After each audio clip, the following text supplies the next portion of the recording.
Hi, welcome to our high school. In the previous class, we have studied about introduction of respiration. The respiration is the word derived from a Latin word called respire, which means to breathe, and as well as various experiments and various discoveries of Lavoisier, and as well as steps or events involved in the respiration. These things we have discussed in previous class. In this class, we are going to discuss about pathway of air. What is that? Pathway of air. Why late? Let us enter into topic. Pathway of air.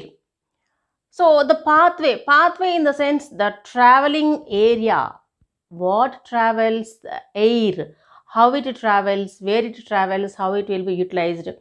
So these are all things we will study under this area. So this pathway involves, or this pathway starts from nostrils and ends with alveoli. So let us see the pathway of air from nostrils to alveoli. Let us see. The first one is nostrils. As we are all know that we have two nostrils. We breathe in air through the nostrils. It's a general and common thing. Even a small child also able to understand that. Air enters into nostrils. So there starts the pathway of air. So nostrils are the beginning point of the pathway. The nostrils opens into nasal cavity. These two are nostrils and this area is a nasal cavity. As there are two nostrils, two nasal cavities also will be present. So the next part is nasal cavity. Air from nostrils enters into nasal cavity. Here some specifications will be, see, the nasal cavity is lined with a mucous membrane which keeps our nose moist all the time, and as well as we can find some hair structures will be present on the surface of the mucous layer.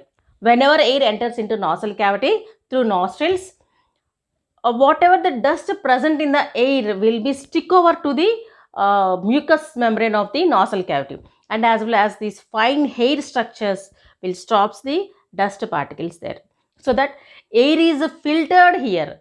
So the main function of nasal cavity is filtering of air filtered. And not only that, the air brought closer to the body temperature because of the mucous layer. When air travels through the mucous layer, the air gets humidified. Of course, the dust particles will stick over to the mucous layer, and as well as the hair particles also stops the dust particles.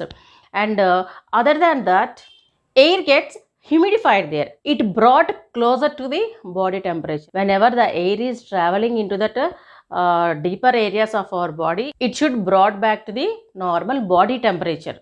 Okay, so here in the nasal cavity, air gets filtered and air gets humidified. And the next part is pharynx. It is a very special structure here. Let us see. Here, warming and moistening takes place. Warming and moistening of air takes place. So, from the nasal cavity, next immediately the part is pharynx. The specification of this part is, this is a common passage for digestive system as well as respiratory system. Common passage. See, when we breathe in air, it should travel through the pharynx, and when we eat the food, it should travel through the pharynx. Through the pharynx, it enters into esophagus, food, and the air through the pharynx, it will enter into the next part of the path. Okay, so that's why we can call this part as a common passage for food and air. Along this, warming and moistening also takes place here. As I said here, common passage for food and air. So when it is a common passage, there should be a protecting guard, no? So the protecting guard is here a flap-like structure, a flap-like valve, that is epiglottis. A flap-like structure or a flap-like valve, that is epiglottis. This flap-like valve controls the passage of food and air, as that means it regulates. Whenever we swallow the food, the epiglottis will closes the nasal cavity. That means near the palate it will be. If you stand in front of the mirror, if you open your mouth in front of the mirror, you will able to see that flap-like structure, the epiglottis. So when we swallow, this epiglottis closes the nasal cavity so that the food travels in a respective passage. As well as when we breathe in air, this epiglottis will opens widely so that much more air will travels into the respective passage, that is respiratory tract. Hence we can call this as a common passage for food and air. This passage will regulate by a flap like valve, that is epiglottis. What is that? Epiglottis. It's a very important question here. It is a very important half mark question as well as 1 mark question. Okay, so because of this epiglottis only, these two will travel in their respective passages. And our elders used to say that while eating, don't talk. Why? Because if you talk while eating, this epiglottis will not close the nostril cavity properly. So that sometimes food will enter into the nostril cavity. So at the time you will feel some breathing disturbance. Okay, so that while eating, don't talk. Sit silently and chew the food properly and swallow it. This pharynx opens into the next area, larynx. Larynx. This area is called as voice box. Voice box. Why? Because here are some vocal cords will be present. Okay, whenever we breathe in, because of that air, these vocal cords will vibrate so that sound produces. See, now just now I am talking. So how I am talking, why, how sound is producing from my mouth? Because I have some vocal cords here. I have two vocal cords here. So when I breathe, these vocal cords will vibrate and they produce some sound. So according to that vibrations, the sound will come out, whether it is a song or a shouting or a lesson or talking or something, whatever it is. Whatever the sound is producing from our mouth because of the vibrations of vocal cords. Hence, we can call it as a voice box. So, why? Because of vocal cords. These vocal cords will vibrate whenever air enters into larynx area. So that sound will produce. Hence we can call it as voice box. And what is the specialty of pharynx here? It is a common passage. What is that? For food and air. This area is guarded by a flap-like valve. What is that flap-like valve? That is epiglottis. Next one is larynx. We have discussed that. It is a voice box. Why? Because here some vocal cords will be present. These vocal cords will vibrate during breathing. So because of that vibrations, sound produces. So that we can call it as larynx. And the next part is trachea. Trachea. See, touch here. Touch your throat here. Here you will find some tube-like structure, and it is made up of some kind of a small round shaped bones. Once touch here, you will feel it. Okay, this is a trachea and its common name is windpipe. Its common name is windpipe. Okay, so whenever we breathe air from larynx to air enters into trachea. So this trachea is protected with C-shaped cartilaginous rings. C-shaped rings will be present here. So these C-shaped rings will help to trachea without collapsing. That means it gives a proper structure and support to the trachea. What is that? Because of C-shaped cartilaginous rings. This trachea divides into two parts, that is bronchi. At the lower end of trachea divides into two bronchi, each one leads to lungs. So the part is bronchi. Bronchi is a plural. Bronchus is a singular. Okay, so there are two bronchi. So each there is one pipe. No, there is one trachea. So this trachea, after entering into chest cavity, it divides into two pipe-like structures or two tube-like structures. So each tube is called as a bronchus. So there are two. No, that's why it's a bronchi. Okay, each one leads to lungs. And the next part is bronchioles. So each bronchi divides into several branch-like structures. Okay, so which are called as bronchioles. And the next part is alveoli. What is that? alveoli. The end of each bronchioles, there are several sac-like structures, very thin structures, numerous structures, which are surrounded with a large network of blood capillaries. So these tiny air sac-like structures, we can call it as alveoli. Okay, alveoli is a plural, alveolus is a singular.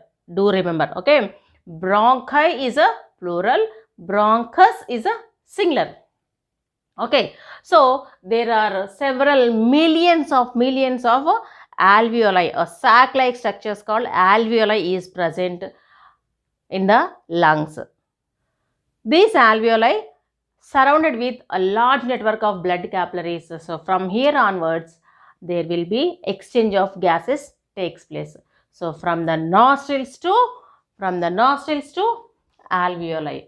Okay, so from here onwards, air enter into respiratory passage. From there onwards, the final destination is alveoli. So from the alveoli, oxygen enters into blood, as well as carbon dioxide from cells to enters into blood. From there onwards, CO2 enters into alveoli. So it's a vice versa process. So the same passage, oxygen travels in this passage, as well as CO2 passes from alveoli to nostrils. So reverse passage, CO2 transportation is reverse, and oxygen passage is nostrils to alveoli. So that because of network of blood capillaries, oxygen enters into blood. From there onwards, it goes to cells. So from the cells onwards, CO2 enters into blood. From there onwards, CO2 enters into alveoli, alveoli to bronchioles, bronchioles to bronchus, trachea, larynx, pharynx, nasal cavity, nostrils. Okay, the same passage, but it's reverse. And the next one is blood, the final destination area. Okay, what's that? Blood. I said you just now, from alveoli onwards, gases, that means oxygen or maybe carbon dioxide. So oxygen enters into blood. From the blood, CO2 enters into alveoli. Why? Because this alveoli is surrounded with a large network of blood capillaries.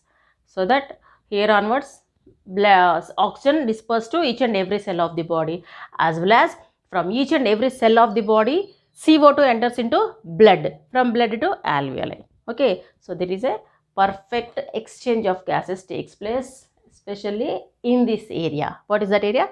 That is alveoli. So that this alveoli, we can call it as a structural and functional units of lungs. What is that? Structural and functional units of lungs. The whole passage from nostrils to alveoli is moist and warm. So from nostrils to alveoli, that is nasal cavity, pharynx, larynx, trachea, bronchus, bronchioles, alveoli, this complete passage, every time it will be moist and warm, so that there will be a perfect exchange of gases takes place. Once again, let's have a glance. Okay, so the pathway of air, the first part of the pathway is the nostrils. So the system starts with the nostrils. There are two nostrils.